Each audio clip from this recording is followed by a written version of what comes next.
কাবার কাছে গিয়ে সিনা লাগাই বলছি, রব্বি কাবা, এই তোমার ঘর, এই আমার সিনা গো। আমি জীবনে কোনোদিন কল্পনা করি না এই সিনা কাবায় লাগবে। আমি ছিলাম জাহান্নামের আসামি, আল্লাহ তুমি যখন তোমার কাবায় আমার সিনা লাগাইতে দিছ গো, ফরিয়াদ করি আল্লাহ তোমার ঘরের সম্মানে আমার জন্য জাহান্নামের আগুন হারাম করে দিও।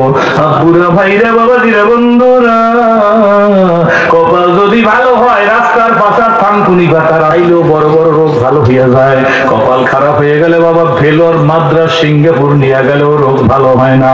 আমার জন্য দোয়া করবেন, আমিও দোয়া করি মালিক, যা করে ইসলাম কবুল করছি মালিক, ওই ইসলামের উপরে মৃত্যু পর্যন্ত সীসাঢালা প্রাচীরের মতো ইস্তেকামত থাকার তৌফিক দান করো। চোখকে পবিত্র করবেন, নিয়াতকে খালেস করবেন, দলাদলি করবেন না। এমনকি আমি বলবো আমাদের ব্যবহার দ্বারা কোনো হিন্দু জানি কষ্ট হয় না, কিন্তু বাবা এর অর্থ আবার এই না জাতির ক্রান্তি লগ্নে কারোর সাথে গোপনে আপোষ করবো তা না। মরে যাবো, কি বলেন ঠিক না বেঠি? কিন্তু সীসাঢালা প্রাচীরের মতো থাকবো, পাখির মতো মুসলমানদেরকে ফিলিস্তিনে মারতেছ, ডিউ টু টাইম সময় অপেক্ষা করতেছে। মনে রাইখা দিও, মানবতার মুক্তির জন্য ইসলামের বিজয় সুনিশ্চিত। কিছু মুনাফিকের কারণে হয়তো আমাদের দেশের মধ্যেও আমরা সঠিকভাবে কথা বলতে পারি না।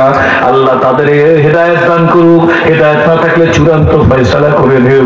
আল্লাহর সাথে বেতরের নামাজে যে ওয়াদা দিছি ব্যাখ্যা দেওয়ার সময় নাই। বেতরের নামাজের দোয়া কুনুতের বাংলা অর্থটা বাড়ি যেয়ে পড়িয়ে দেখেন, সেই অর্থের উপরে মজবুত থাকতে চাই। আল্লাহ তুমি আমাদের কবুল করো, যা বলছি কবুল করো, মানবতার মুক্তির জন্য ইসলামের বিজয়কে সুনিশ্চিত করে দাও। যেদিন তোমার বাড়ির মেহমান বানাইবা বাবা, বড় আশা করি ইসলাম কবুল করেছি, জাহান্নামের ভয়তে ইসলাম কবুল করেছি। ও মুসলিমরা শুনে রাইখে দে, হয়তো বুঝান সম্ভব হয় নাই।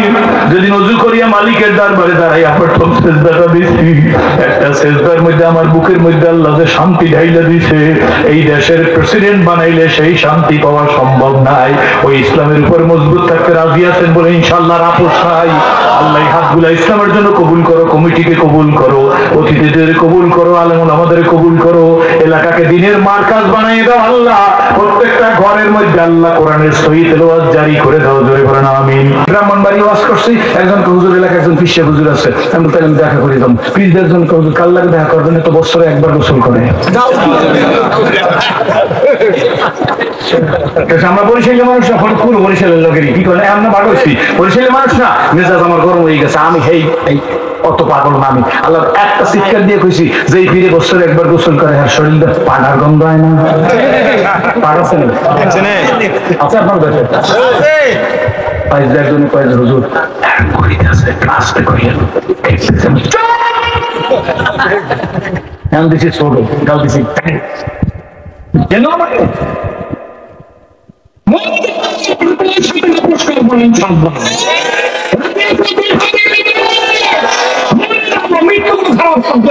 মৃত্যু খারাপ মুনাফিকের কাছে, বেঈমানের কাছে, কাফেরের কাছে, মুসলমানদের কাছে মৃত্যু একটা হাতিয়া, মৃত্যু একটা স্কিন, মৃত্যু একটা পর্দা। মরে গেলাম তো মিলে গেলাম আল্লাহর সাথে, এখানে কোনো ব্যাপার নাই। তাপানাত জাল আলাইহিমুল মালাইকা, ফেরেশতারা ইস্তেগফার দিয়ে আমাদেরকে নিয়ে যাবে।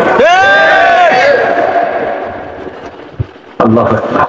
হযরত ওমরের ছেলে, ওমর রাদিয়াল্লাহু আনহু ছেলে, হযরত ওমরকে আল্লাহর নবী কি কয়, তুমি যে রাস্তায় যাও এই রাস্তায় শয়তান দাঁড়াও।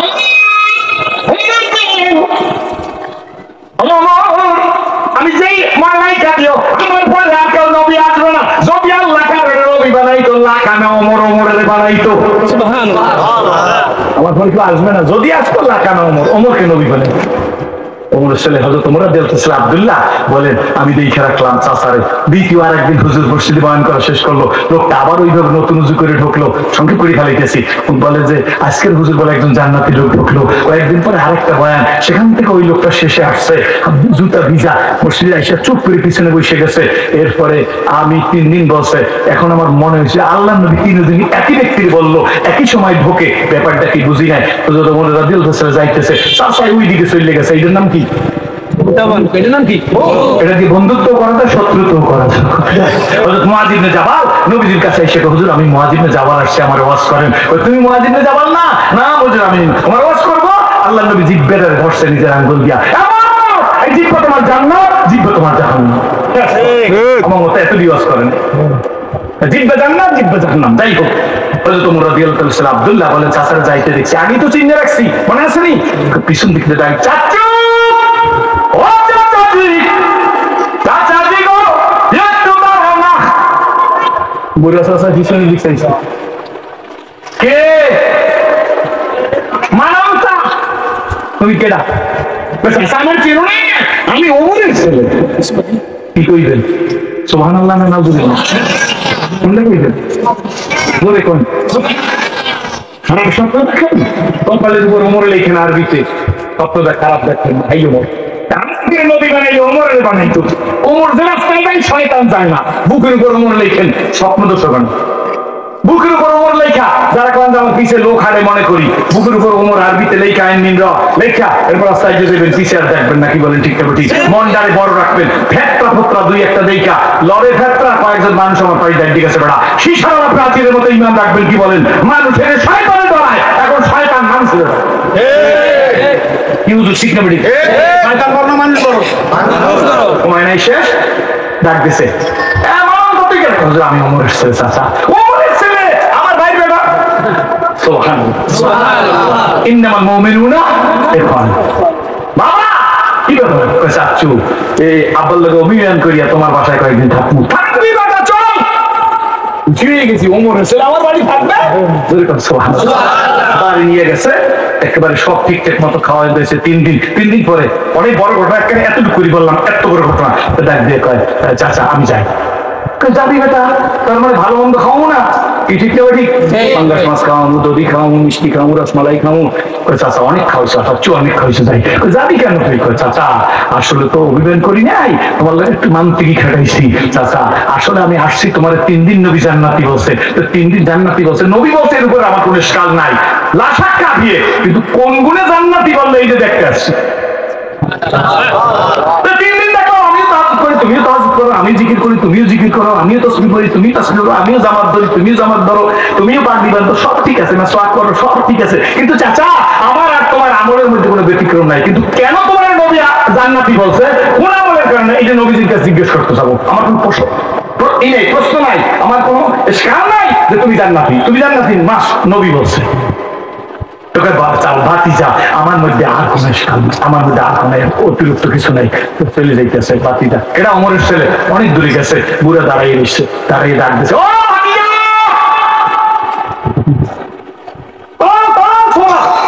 তাড়াতাড়ি চাচা ডাকছো, কি ব্যাপার?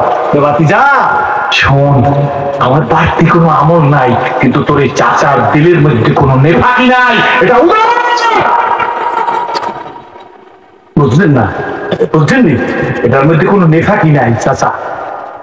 হযরত আব্দুল্লাহ বলেন, চাচা আমার নবীর কাছে যাইতে হবে না, প্রশ্ন করতে হবে না, এই কারণেই তোমাকে আল্লাহর নবী জান্নাতি বলছে। আপনাদেরকে ইসলাম কবুল করছি, আমার মতো সেরাজিকে আল্লাহ শান্তি দিয়েছে। এই বাংলার প্রেসিডেন্ট বানাইলেও সেই শান্তি পাওয়া সম্ভব না। বাবার কাছে গিয়ে সিনা লাগাই বলছি, রব্বি কাবা, এই তোমার ঘর, এই আমার সিনা গো। আমি জীবনে কোনোদিন কল্পনা করি না এই সিনা কাবায় লাগবে। আমি ছিলাম জাহান্নামের আসামি, আল্লাহ তুমি যখন তোমার কাবায় আমার সিনা লাগাইতে দিছ গো, ফরিয়াদ করি আল্লাহ তোমার ঘরের সম্মানে আমার জন্য জাহান্নামের আগুন হারাম করে দিও। আব্বুরা ভাইরা বাবাজিরা বন্ধুরা, কপাল যদি ভালো হয়, রাস্তার পাশে থানকুনি পাতা, রাস্তার পাশে থানকুনি পাতা চেনেন? থানকুনি পাতা খাইলেও বড় বড় রোগ ভালো হয়ে যায়। কপাল খারাপ হয়ে গেলে বাবা ভেলোর, মাদ্রাস, সিঙ্গাপুর নিয়ে গেলেও রোগ ভালো হয় না। আমার জন্য দোয়া করবেন, আমিও দোয়া করি। মালিক যা কিছু বলছি, যা কিছু শুনছি, আগে আমাকে তারপরে আমাদের আমল করার তৌফিক দান করবো। আল্লাহ কি করণীয় কি বর্জনীয় এর উপরে মজবুত থাকার তৌফিক দান করে দাও। জোরে বলেন আল্লাহুম্মা আমিন। আশা করি ইসলাম কবুল করছি মালিক। ওই ইসলামের উপরে মৃত্যু পর্যন্ত সীসাডালা প্রাচীরের মতো ইস্তেকামত থাকার তৌফিক দান করো। চোখকে পবিত্র করবেন, নিয়াতকে খালেস করবেন, দলাদলি করবেন না। এমনকি আমি বলবো আমাদের ব্যবহার দ্বারা কোনো হিন্দু জানি কষ্ট পায় না, কিন্তু বাবা এর অর্থ আবার এই না জাতির ক্রান্তি লগ্নে কারোর সাথে গোপনে আপোষ করবো তা না। মরে যাবো, কি বলেন ঠিক না বেঠি? কিন্তু সীসাডালা প্রাচীরের মতো থাকবো, পাখির মতো মুসলমানদেরকে ফিলিস্তিনি মারতেছো, ডিউ টু টাইম সময় অপেক্ষা করতেছে। মনে রাইখা দিও মানবতার মুক্তির জন্য ইসলামের বিজয় সুনিশ্চিত। কিছু মুনাফিকের কারণে হয়তো আমাদের দেশের মধ্যেও আমরা সঠিকভাবে কথা বলতে পারি না। আল্লাহ তাদের হেদায়েত দান করুক, হেদায়েত না থাকলে চূড়ান্ত ফয়সালা করে দেও। আল্লাহর সাথে বেতরের নামাজে যে ওয়াদা দিছি ব্যাখ্যা দেওয়ার সময় নাই। বেতরের নামাজের দোয়া কুনুতের বাংলা অর্থটা বাড়ি যেয়ে ফরিয়ে দেখেন, সেই অর্থের উপরে মজবুত থাকতে চাই। আল্লাহ তুমি আমাদের কবুল করো, যা বলছি কবুল করো, মানবতার মুক্তির জন্য ইসলামের বিজয়কে সুনিশ্চিত করে দাও। যেদিন তোমার বাড়ির মেহমান বানাইবা বাবা, বড় আশা করি ইসলাম কবুল করেছি, জাহান্নামের ভয়তে ইসলাম কবুল করেছি। ও মুসলিমরা শুনে রাইখে দে, হয়তো বুঝান সম্ভব হয় নাই। যেদিন ওযু করিয়া মালিকের দরবারে দাঁড়াইয়া প্রথম সেজদাটা দিছি, একটা সেজদার মধ্যে আমার বুকের মধ্যে আল্লাহ যে শান্তি ঢাইলা দিছে, এই দেশের প্রেসিডেন্ট বানাইলে সেই শান্তি পাওয়া সম্ভব নাই। ওই ইসলামের উপর মজবুত থাকতে রাজি আছেন বলে ইনশাআল্লাহ আপোষ নাই। আল্লাহ হাতগুলা ইসলামের জন্য কবুল করো, কমিটিকে কবুল করো, অতিথিদের কবুল করো, আলেমুল আমাদের কবুল করো, এলাকাকে দিনের মার্কাজ বানিয়ে দাও। আল্লাহ প্রত্যেকটা ঘরের মধ্যে আল্লাহ কোরআনের সহিহ তেলাওয়াত জারি করে দাও। জোরে বলেন আমিন। ওয়া আখিরু দাওয়ানা আলহামদুলিল্লাহি রাব্বিল আলামিন।